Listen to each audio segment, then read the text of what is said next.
How's Things, a podcast and radio show from the David A. Howe Public Library, recorded right here in Wellsville, New York. It's Poetry Month, and you know I'm not going to do that by myself, so yes. I need my old pal Malik Acosta. Malik, welcome back. Thanks for having me. Always a pleasure. My favorite month of the year.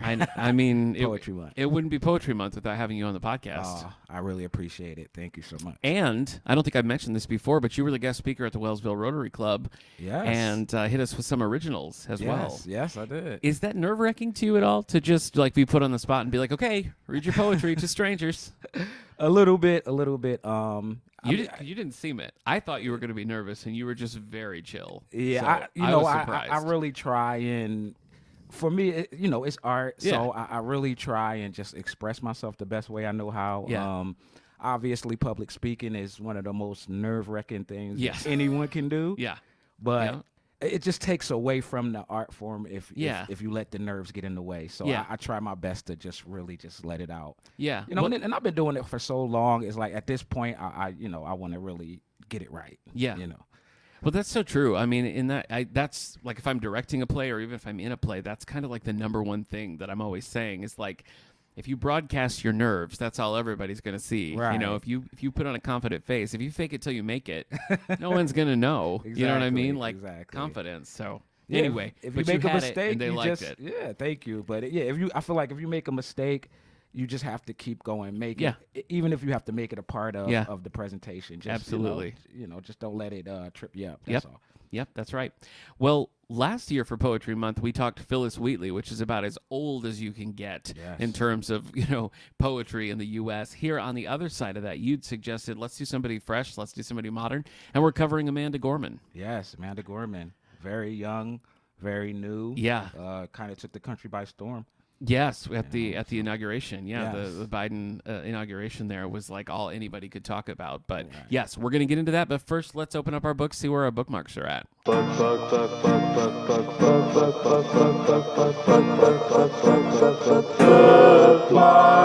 Malik, what are you reading these days?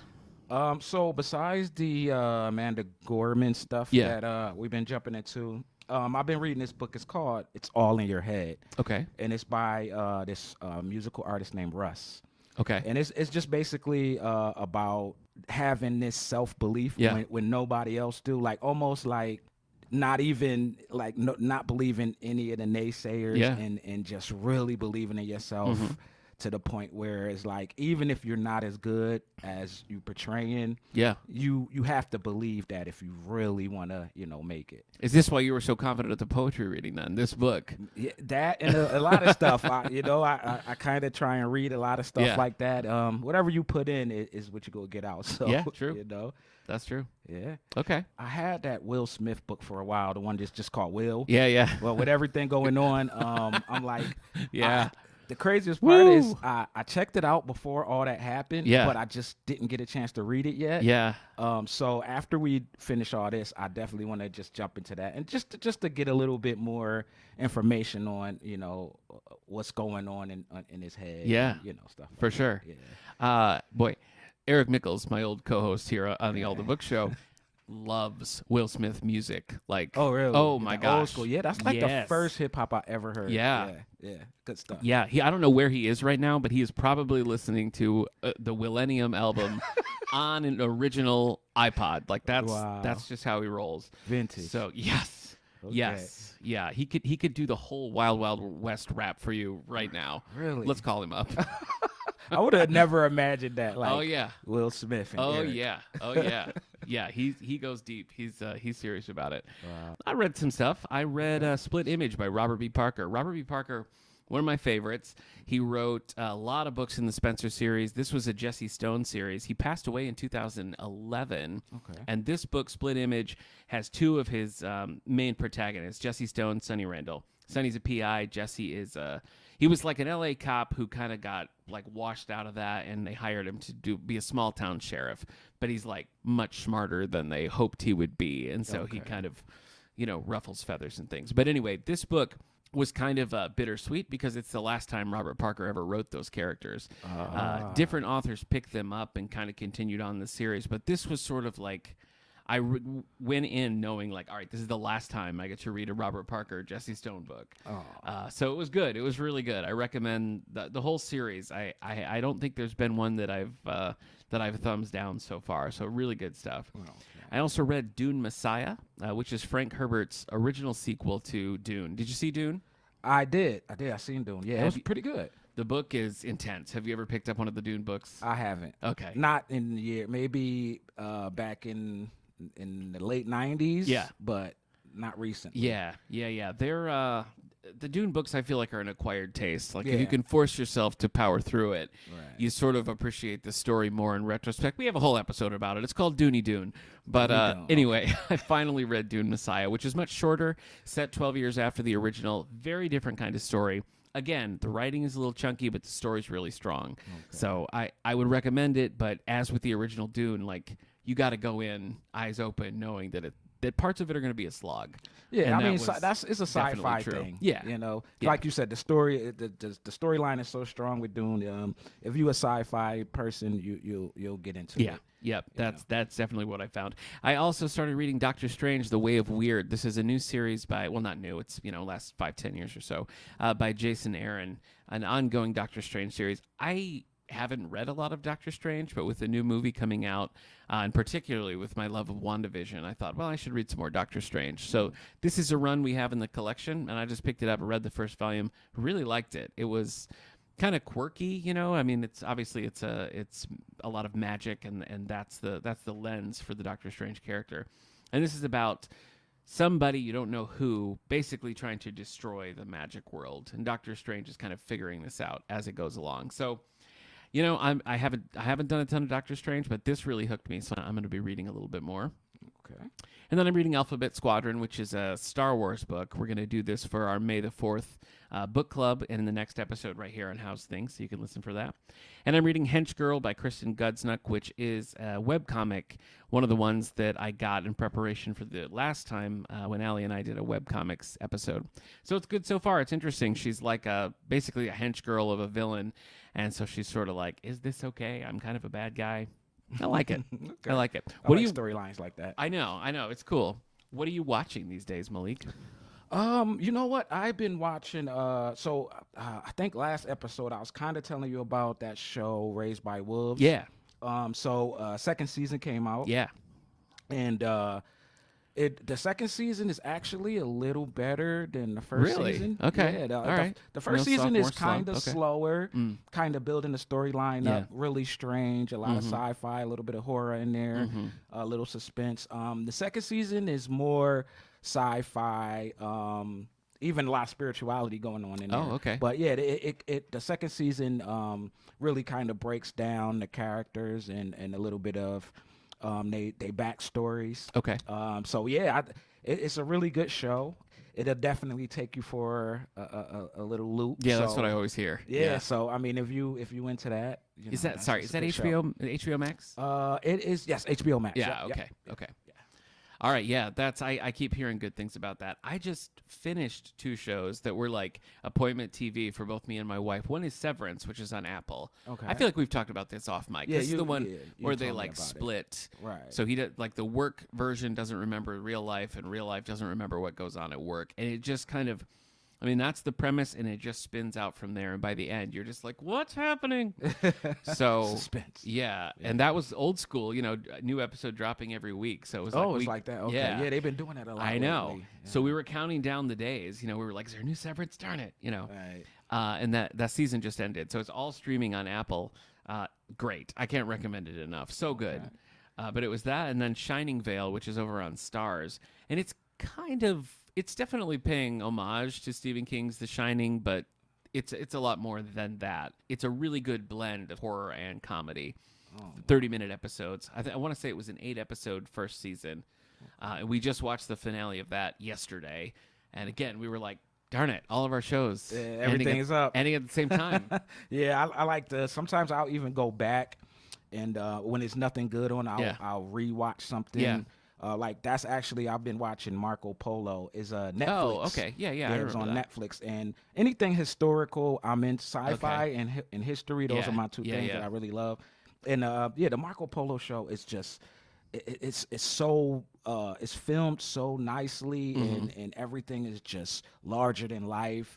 They really like capture, the dynasty of the the Khans and all that. So yeah. It's really a good show. That sounds fun. Yeah, I feel check like it out. Yeah, it's been a while since I've watched like a good historical drama or that's something like you that. would probably like. Yeah. Okay. It's like every episode he's about to die and he figure a way out of it. Yep. So it has has that kind of element to it. It's a really good show though. No, it sounds good. We're currently watching one called Girl from Plainville. It's based on an actual, like, it's kind of a true crime show, but it's it's a fictionalized account of a I don't even know how to describe it. A teen commits suicide is kind of the thing that starts it all, and then as you sort of unravel a little bit more, you're kind of getting a sense of him being driven to it, and then it's just sort of like who's at fault, who's to blame. A lot of like morally ambiguous things going on, and while you're watching it, you're just like, why, how, who? That's another one though. It's a weekly drop, and so like we're up to date now, and I'm like, darn it. Oh yeah. Any movies? Seen any good movies lately? The last movie I actually watched was probably The Matrix and Dune. Okay. I watched both of those, and The Matrix, loved it. I think we talked about we that did. before. Yeah. And Dune. Dune, I liked it. I feel like that first movie was more of a setup for sure for a franchise, more than anything else. But it was still, I still enjoyed it. Yeah. So yeah, that's good. You still haven't seen Batman? Haven't seen it yet. Okay. Morbius. Do you care? Do you care about seeing Morbius? Definitely. You do. I want to see both of those. All right. Definitely. All right. Batman, I think at our time of recording, just now dropped on HBO Max. You can watch it now. And I do have HBO Max, so there you go. I'm definitely going to jump. No excuses now. Yes. All right. Well, let's move into a little book news here. Look into the future to see what it proves. It's time for book news. So I wanted to announce this award, the Story Prize winner. So we don't talk a ton about short stories. I'm not a huge fan of short stories. How do you feel about that? I like it. All depends on the story. Yeah.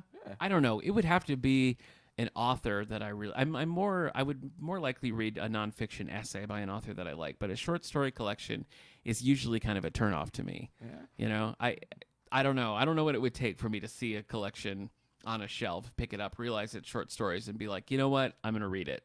Yeah, something like the Twilight Zone. Yeah. Something like that. Yeah, that's true. That's kind of catchy. I love those kind of little anthology stories. kind of vibe. Yeah. Yeah. Just tease you a little bit, and then just have you sitting there thinking like, Yeah, I kind of like that. Yeah, you're right. This has not been a good intro for me on this prize here, because it is a short story prize, and I've spent this whole time talking about how I don't like short stories. But if you're into short stories, and maybe this will turn me around, the Story Prize was just announced, and this goes to a book that's published in 2021, short story collection, and the finalists here were Lily King's book, 5 Tuesdays in Winter, published by Grove Press, J. Robert Lennon's collection, Think of Me, published by Grey Wolf Press, and the winner went to Brandon Taylor for his collection, Filthy Animals, which was published by Riverhead Books. So you can come in and check these out and decide for yourself, but that's the winner for the short story prize right there. All right, well, let's take a look at some New York Times bestseller lists. I know you're a nonfiction guy, so I've pulled the combined print and ebook nonfiction. Number 10, 21 weeks on the list, The 1619 Project. Viewing America's entanglement with slavery and its legacy in essays adapted and expanded from the New York Times Magazine.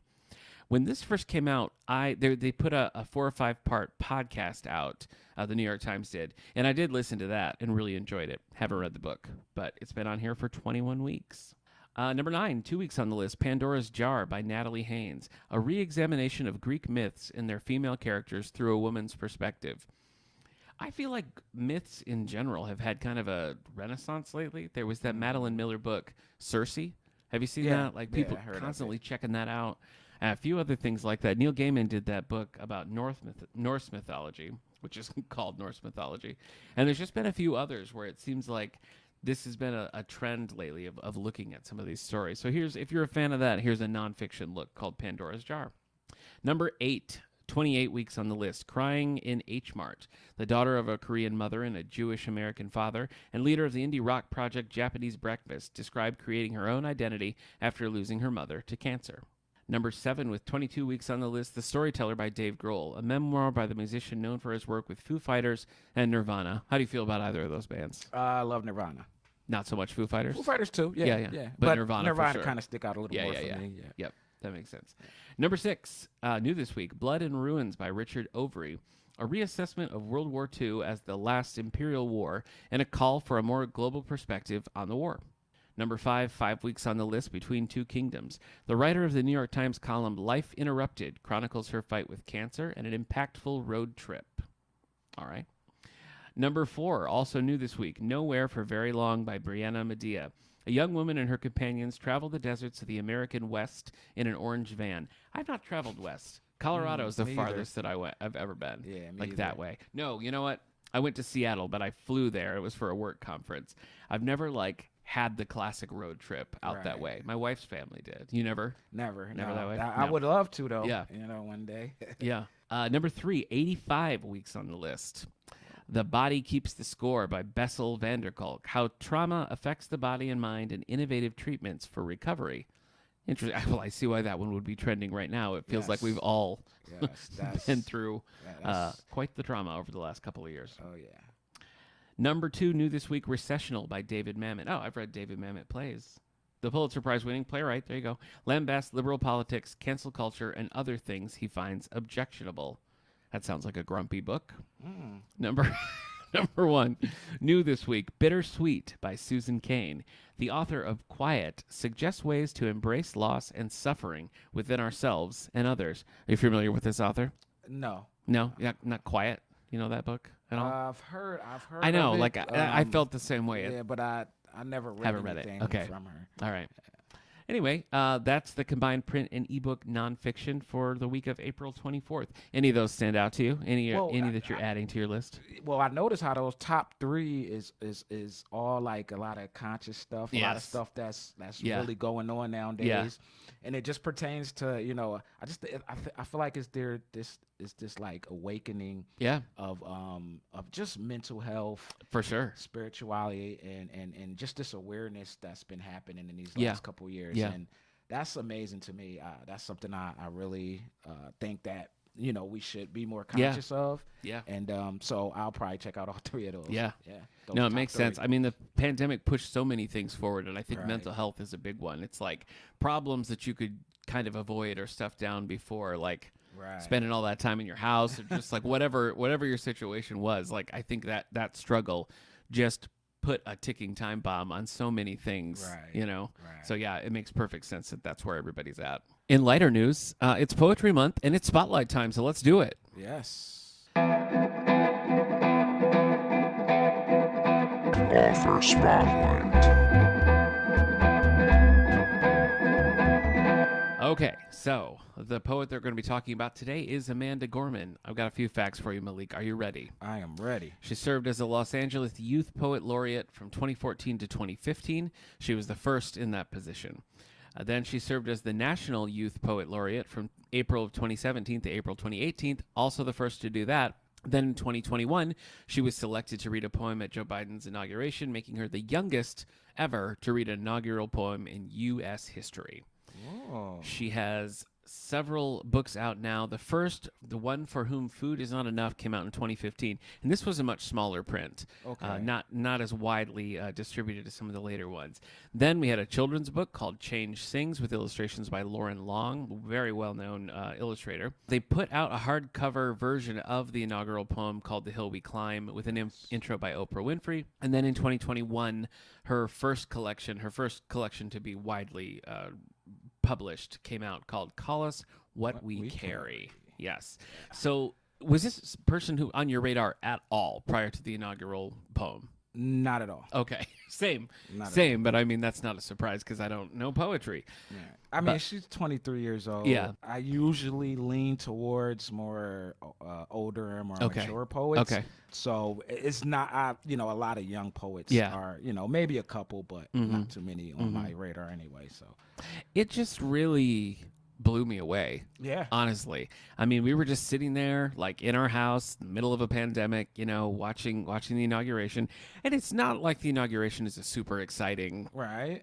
moment in television history. I mean, of course, like its importance to the country is huge, but like to sit there and watch it, it's not like it's action packed or anything Right. like that.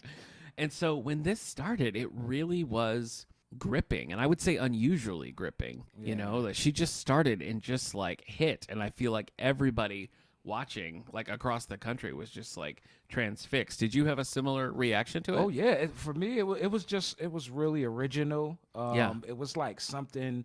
First of all, the youth mixed with that she was, African American. Then her presentation, and everything that was happening at the time, it really did grip a lot of people. Yeah.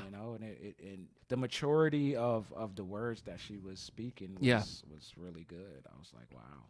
Well, it was kind of, I don't know. I mean, just such a rough moment in history, like leading up to that. I mean, the pandemic, of course, so many lives lost, just so much of an emotional toll that people were going through, leading out of an incredibly divisive time politically. Everything leading up to the 2020 election was just a living nightmare, and then even the aftermath, as things were being figured out and all that.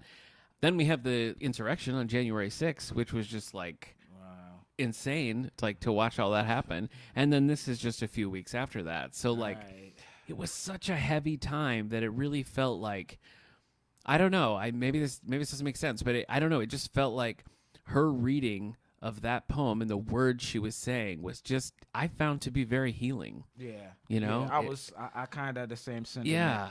I feel like in that small period of time, it kind of showed, and this is from maybe the outside looking in, I felt like it maybe showed the worst of our country as a whole. Yeah.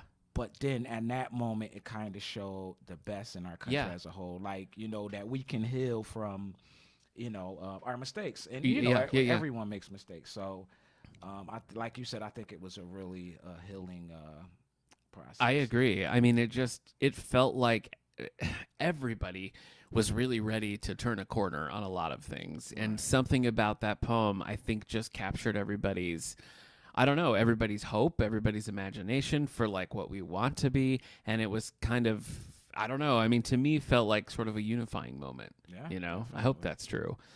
And, I just because of my job, as this is happening, as soon as she's done, I'm like, well, we got to make sure we have her books in the library. Right. And so I'm instantly just like on my phone, like trying to order books. And I'm like, oh, she doesn't have any.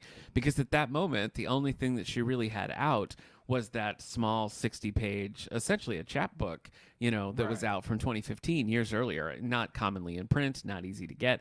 And there was just nothing. Right. And there was such a clamoring for like content from her, It really was.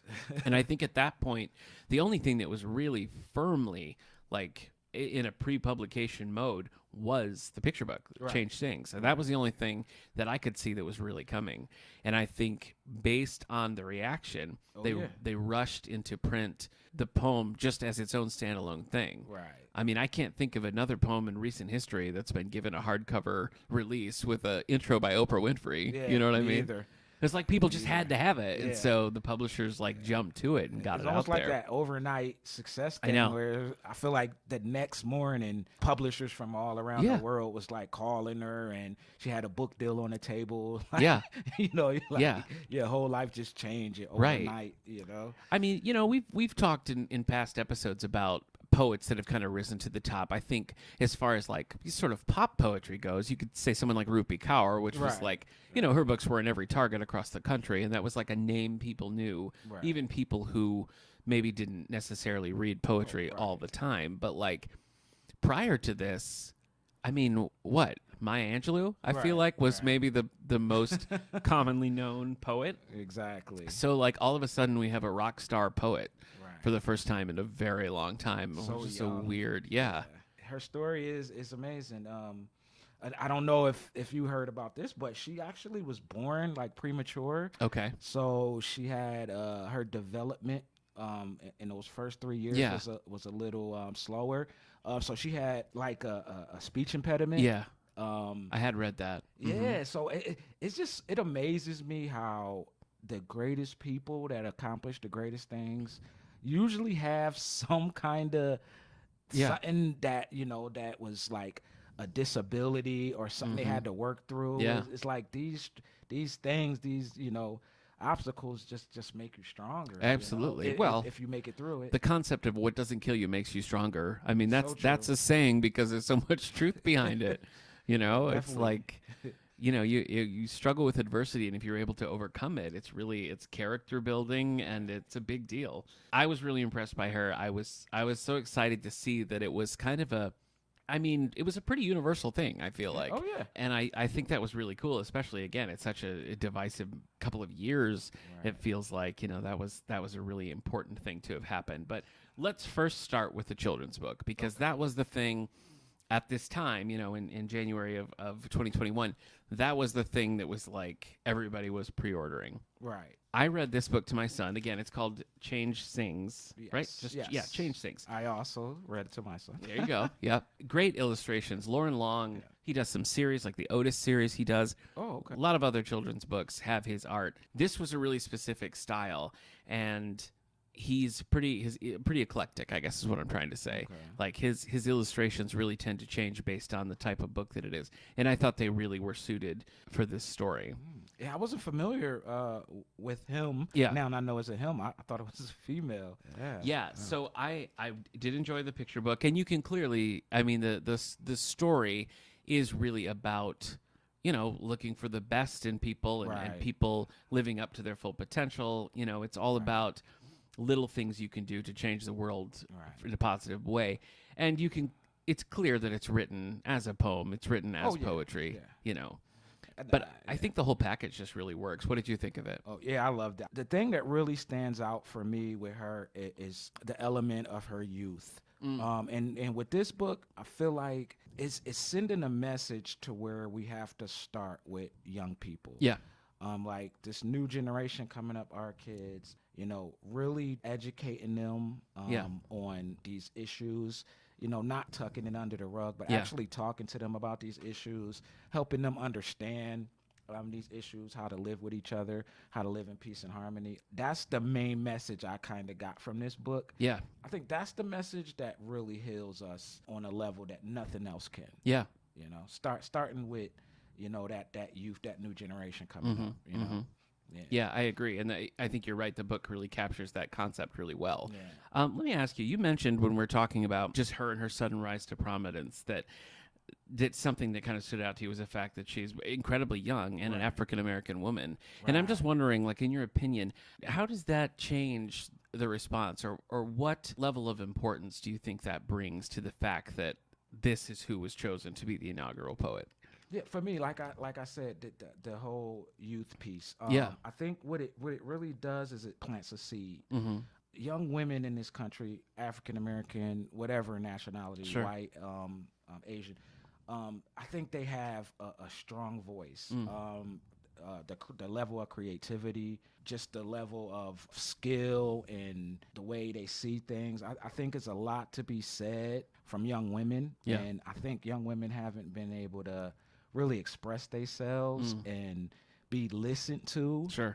And I just think the more that comes out to the forefront and the more we start to listen to that voice, it'll bring out a part of us as a whole that'll just help us to live in harmony a lot better. Yeah, that makes sense. Well, I think it's a perspective that has maybe been silenced or at least not encouraged to grow in the same way that, you know, the male voice, I guess, is. And that's really my point I'm making is when young women see her, they see themselves. Yeah. So that's going to plant that seed. That's going to raise up a whole new level of just artists and poets that's going to, you know, start coming to the forefront and, you know, changing the world. Yeah.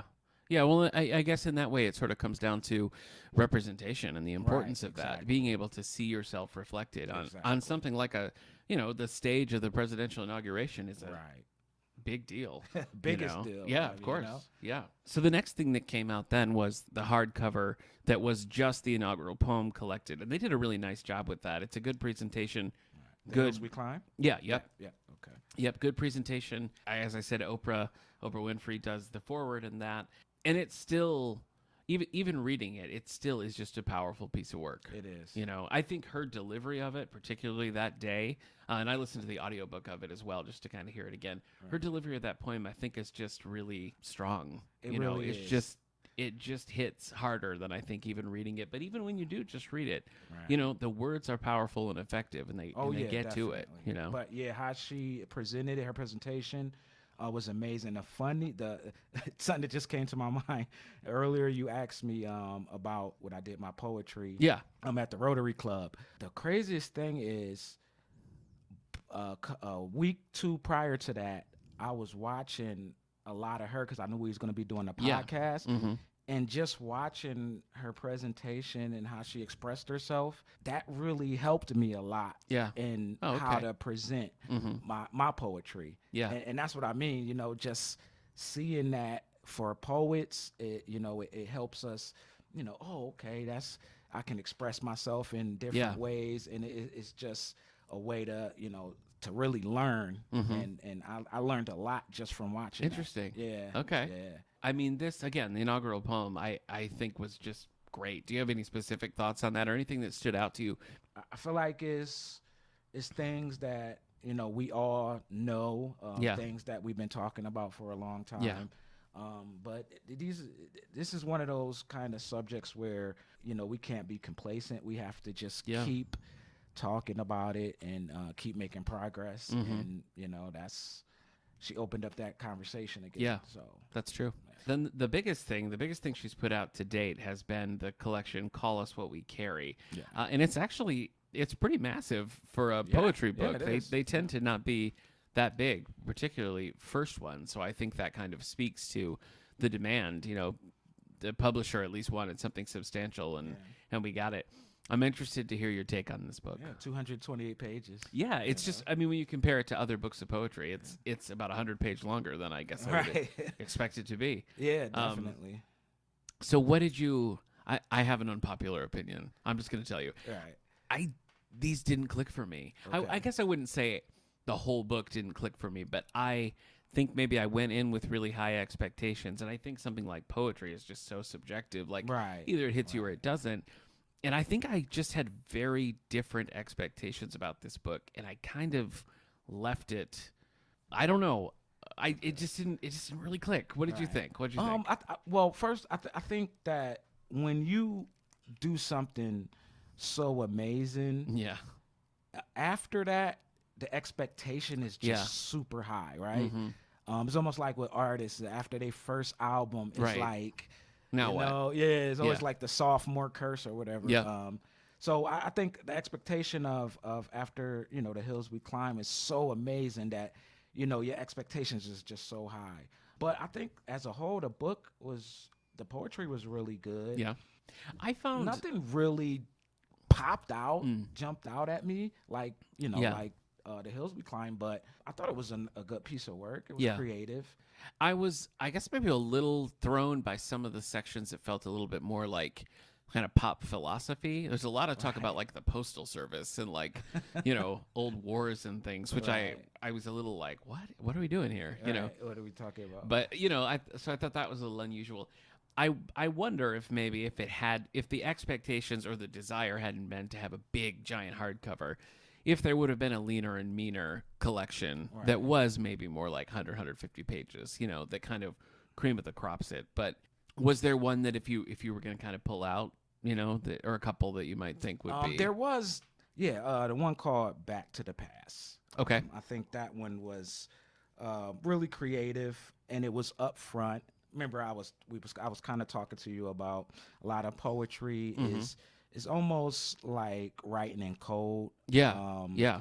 So I've been really trying to write more up front and just say exactly what I mean, and instead of writing in code in a way. Well, I did notice that the poems you read for the Rotary, the one you wrote about the library, was really direct. And I did, even before you said that, I did kind of notice it was more direct than the ones that you've shared with us in the past. Right. Yeah. You know, I just noticed the difference, not a better or worse thing, but it's interesting that like that's a conscious effort that you're making to try to make them more transparent, I guess. Yeah. You know, more understandable, because one thing I kind of realized also is writing and poetry is a very private and personal thing. So I think what a lot of poets do is we don't say exactly what we mean, but we try and write it in code for people to understand it.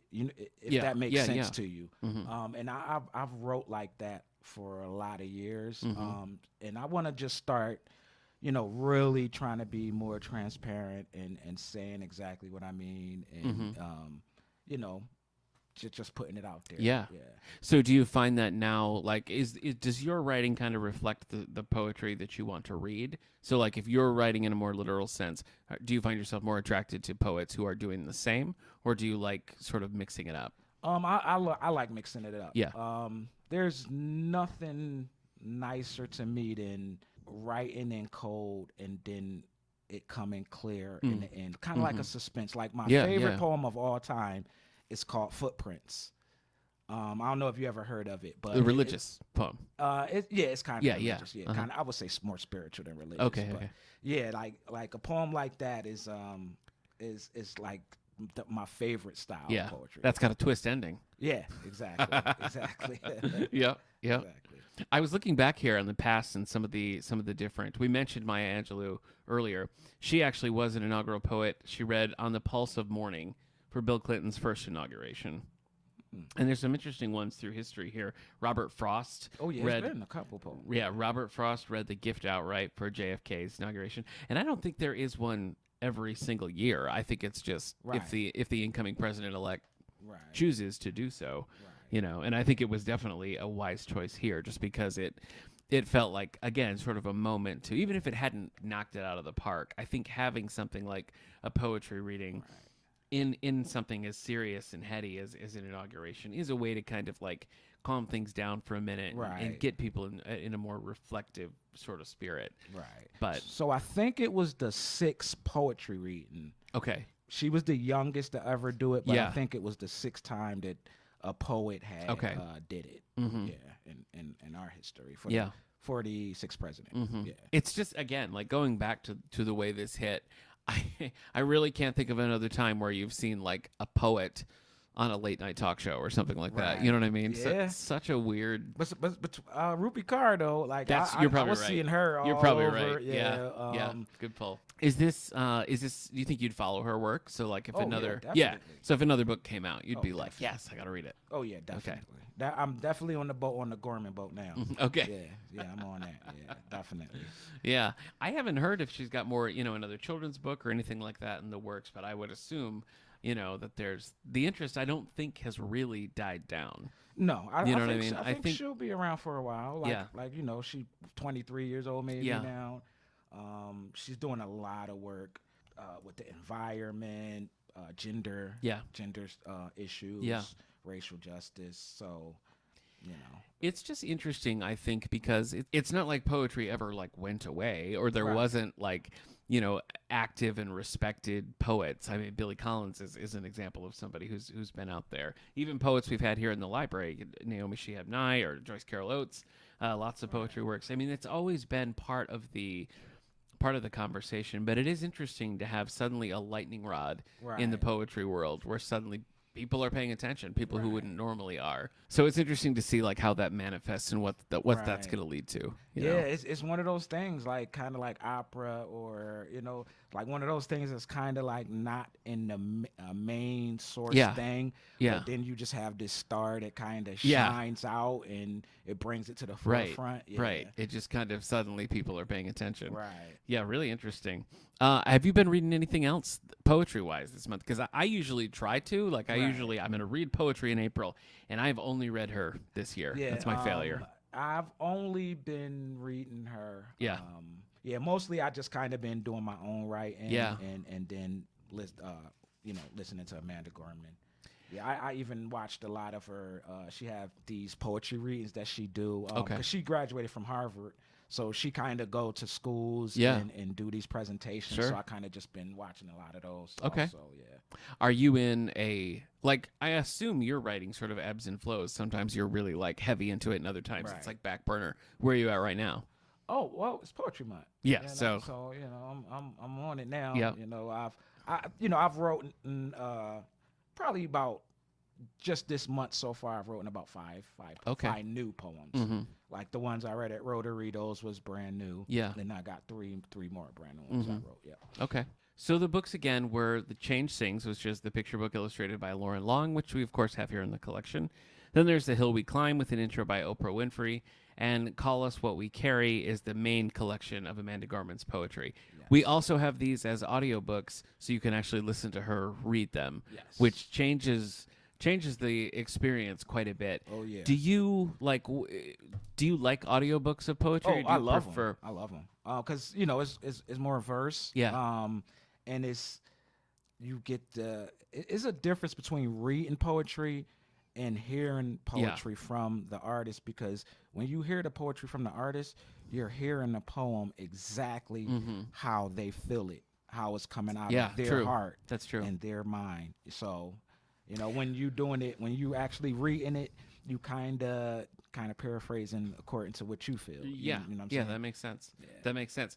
The only downside I can see was that sometimes they do interesting things with the structure on the page. Right. The shape or just even seeing the verse a little bit, and you lose some of that when you're only hearing it and not seeing it. Yeah, true. And I think there were some things in the book that I maybe would have preferred if I was reading it and seeing how it was stylized on the page, but still, an interesting experience nonetheless. And again, all the books are available right here at the David A. Howe Public Library, so come in and check them out.